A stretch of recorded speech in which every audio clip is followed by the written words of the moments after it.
लोकसभा चुनाव 2024 से पहले मायावती और अखिलेश साथ आएंगे या नहीं, यह सबसे बड़ा सवाल है। अखिलेश यादव ने बयान दिया था कि जिन क्षेत्रीय पार्टियों के साथ गठबंधन कर रखा है उन्हीं के साथ आगे चलना पसंद करेंगे, और वहीं मायावती ने कह दिया कि हम तो अकेले ही चलना पसंद करेंगे। तो दोनों की रणनीतियां समझ से परे है, क्योंकि दोनों को पिछले चुनावों में फायदा हुआ था। देखा जाए तो सपा को फायदा नहीं हुआ था, क्योंकि सपा 2014 में भी 5 सीटों पर थी और 2019 में भी 5 सीटों पर ही स्टैंड कर रही थी। और जब सपा और बसपा का गठबंधन हुआ था तो कई पार्टियों ने नाराज होकर अखिलेश से दूरी बना ली थी, जिसमें से राजा भैया भी थे, क्योंकि वो मायावती से दूरी बनाते हैं, इसलिए अखिलेश यादव से भी दूरी बना ली थी।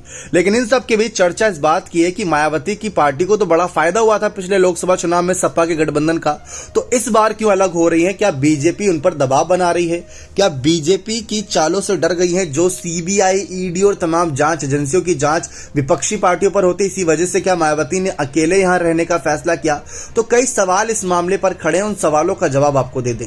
दरअसल ये खबरें निकलकर सामने आ रही हैं कि अखिलेश यादव मायावती को साथ लाने के लिए अब विपक्ष कोशिश कर रहा है। अखिलेश यादव वोट बैंक मजबूत करने के लिए और बड़े दलों को यहां पर जोड़ने के लिए ममता बनर्जी, केसीआर, स्टालिन के साथ जा रहे हैं, खड़गे के साथ जा रहे हैं। लेकिन उत्तर प्रदेश में जब मायावती मौजूद हैं, जो 4 बार मुख्यमंत्री रही, अच्छी खासी रणनीतिकार हैं, पिछली बार 10 सीटें जीती थीं, तो जानती हैं कैसे मुस्लिम वोट बैंक पर पकड़ बनाई जा सकती है, कैसे दलित वोट बैंक पर पकड़ बनाई जा सकती है। बावजूद इसके अखिलेश यादव लगातार चंद्रशेखर आजाद के साथ नजर आ रहे हैं, ममता बनर्जी के साथ नजर आ रहे हैं। तो ये कहां का फैसला रहा?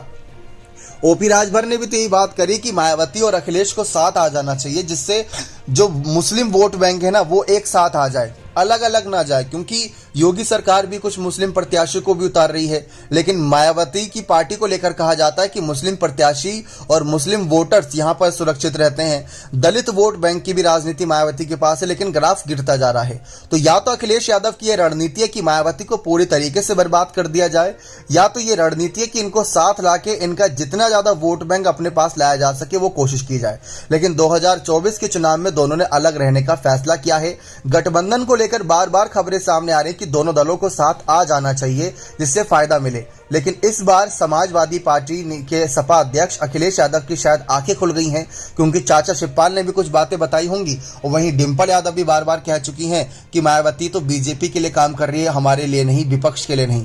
देखा जाए तो विपक्ष के मुद्दों पर मायावती चुप नजर आ रही हैं, चाहे नए संसद भवन का मामला हो, राहुल गांधी की सांसद सदस्यता जाने का मामला हो, दिल्ली के नए अध्यादेश का मामला हो, तो मायावती की चुप्पी कई सवाल खड़े कर रही है।